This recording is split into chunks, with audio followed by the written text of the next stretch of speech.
حکیم الاسلام حضرت مولانا قاری محمد طیب صاحب علیہ الرحمہ نے جسے اپنے خون دل سے سینچا،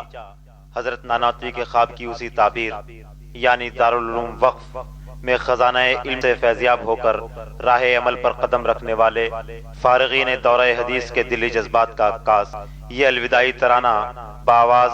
شہزاد مظفر نگری ملاحظہ فرمائیے۔ میرے پیارے چمن، میرے پیارے چمن، چل دیے